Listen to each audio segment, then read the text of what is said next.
Hello friends, ಆರಸ್ ಕಿಚನ್ಗೆ ಸ್ವಾಗತ. ಇವತ್ತು ನಾನು ಸಿಹಿ ಗೆಣಸಿನ ಮಸಾಲ ಫ್ರೈ ಮಾಡ್ತಾಯಿದ್ದೀನಿ. ಬನ್ನಿ ಹೇಗೆ ಮಾಡೋದು ಅಂತ ನೋಡ್ಕೊಳ್ಳೋಣ. ಒಂದು ಅರ್ಧ ಕೆಜಿಯಷ್ಟು ನಾನು ಸ್ವೀಟ್ ಪೊಟ್ಯಾಟೊ ತೊಗೊಂಡಿದ್ದೀನಿ. ಚೆನ್ನಾಗಿ ತೊಳೆದು ಅದರ ಸಿಪ್ಪೆ ತೆಗೆದು ನಾನು ಕಟ್ ಮಾಡಿ ಇಟ್ಕೊಂಡಿದ್ದೀನಿ. ಕಟ್ ಮಾಡಿದ್ಮೇಲೆ ಇದನ್ನು ನೀರಿನಲ್ಲೇ ಹಾಕಬೇಕಾಗುತ್ತೆ, ಇಲ್ಲಾಂದರೆ ಕಪ್ಪಾಗಿಬಿಡುತ್ತೆ ಗೆಣಸೆಲ್ಲ. ಬಾಣಲೆಗೆ 2 ಸ್ಪೂನಷ್ಟು ಎಣ್ಣೆ ಹಾಕ್ಕೊಳ್ತಾ ಇದ್ದೀನಿ. ಎಣ್ಣೆ ಕಾದ್ಮೇಲೆ ಅದಕ್ಕೆ 1 ಸ್ಪೂನಷ್ಟು ಜೀರಿಗೆ, ಹಸಿಮೆಣಸಿನ್ಕಾಯಿ 1-2, ಸಣ್ಣಗೆ ಹೆಚ್ಚಿಟ್ಕೊಂಡಿರುವಂಥ ಈರುಳ್ಳಿ, ಕರ್ಬೇವಿನ ಸೊಪ್ಪು, ಸಣ್ಣಗೆ ದಪ್ಪಮೆಣಸಿನ್ಕಾಯಿ ಹೆಚ್ಚಿಟ್ಕೊಂಡಿದ್ದೀನಿ, ಅದನ್ನು ಸಹ ಹಾಕ್ಕೊಳ್ತಾ ಇದ್ದೀನಿ. ಅದನ್ನು ಹಾಗೆ ಬಾಡಿಸ್ತಾ ಇದ್ದೀನಿ.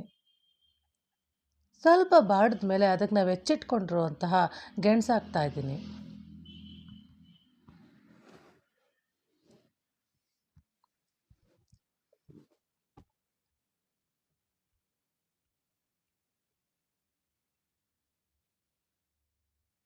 ಹಾಗೆ ಮುಚ್ಚಿಟ್ಟು 1-2 ನಿಮಿಷ ಬೇಯಿಸ್ಬೇಕಾಗತ್ತೆ.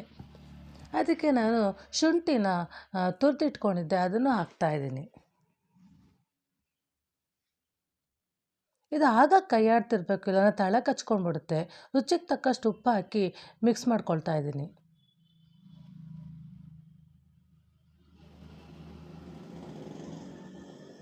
ಇದಕ್ಕೆ ಸ್ವಲ್ಪ ಅರಿಶಿನ, ಸ್ವಲ್ಪ ಹಸಿಮೆಣಸಿನ ಪುಡಿ, ಸ್ವಲ್ಪ ಗರಂ ಮಸಾಲ ಹಾಕಿ ಚೆನ್ನಾಗಿ ಮಿಕ್ಸ್ ಮಾಡ್ಕೊಳ್ತಾ ಇದ್ದೀನಿ. ಖಾರ ಎಲ್ಲ ಹೊಂದ್ಕೊಳ್ಬೇಕು, ಹಸಿ ವಾಸನೆ ಎಲ್ಲ ಹೋಗಬೇಕು. ಅದಕ್ಕೋಸ್ಕರ ಒಂದು 5 ನಿಮಿಷ ತಟ್ಟೆ ಮುಚ್ಚಿ ಆಗಾಗ ಕೈ ಆಡಿ ಇದನ್ನು ಬೇಯಿಸ್ತಾ ಇದ್ದೀನಿ. ಮಸಾಲ ಹಸಿ ವಾಸನೆ ಎಲ್ಲ ಹೋಗಿ ಚೆನ್ನಾಗಿ ಹೊಂದ್ಕೊಂಡಿದೆ. ಹಿಂಗೆ ಮುರಿದ ತಕ್ಷಣ ಕಟ್ಟಾಗಬೇಕು. ಇವಾಗ ಸ್ವೀಟ್ ಪೊಟ್ಯಾಟೊ ಬೆಂದಿದೆ. ಇದು ಚಪಾತಿಗೆ, ರೊಟ್ಟಿಗೆ, ದೋಸೆಗೆ ತುಂಬಾ ಚೆನ್ನಾಗಿರುತ್ತೆ. ಹಾಗೇನೂ ಸಹ ತಿನ್ಬೋದು, ಸ್ನ್ಯಾಕ್ಸ್ ಥರ. ಕಡೆಗೆ ಕೊತ್ತಂಬರಿ ಸೊಪ್ಪು ಹಾಕ್ಕೊಳ್ತಾ ಇದ್ದೀನಿ. ಗೆಣಸಲ್ಲಿ ಹೇರಳವಾಗಿ ಪೋಷಕಾಂಶ ಮತ್ತು ನಾರಿನಾಂಶ ಇರುತ್ತೆ.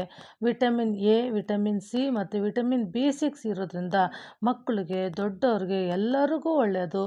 ರೋಗ ನಿರೋಧಕ ಶಕ್ತಿನ ಹೆಚ್ಚುತ್ತೆ. ಕಣ್ಣಿಗೆ, ಹೃದಯಕ್ಕೆ ಮತ್ತು ತೂಕ ನಿರ್ವಹಣೆಗೂ ತುಂಬಾ ಒಳ್ಳೆಯದು. ಒಂದ್ಸಲ ನೀವು ಟ್ರೈ ಮಾಡಿ ನೋಡಿ ವೀಕ್ಷಕರೇ, ತುಂಬಾ ಚೆನ್ನಾಗಿರುತ್ತೆ. ನನ್ನ ಈ ರೆಸಿಪಿ ನಿಮಗೆ ಇಷ್ಟವಾದಲ್ಲಿ ನನ್ನ ಚಾನಲನ್ನು ಸಬ್ಸ್ಕ್ರೈಬ್ ಮಾಡಿ, ಲೈಕ್, ಶೇರ್, ಕಾಮೆಂಟ್ ಮಾಡಿ. Thank you for watching.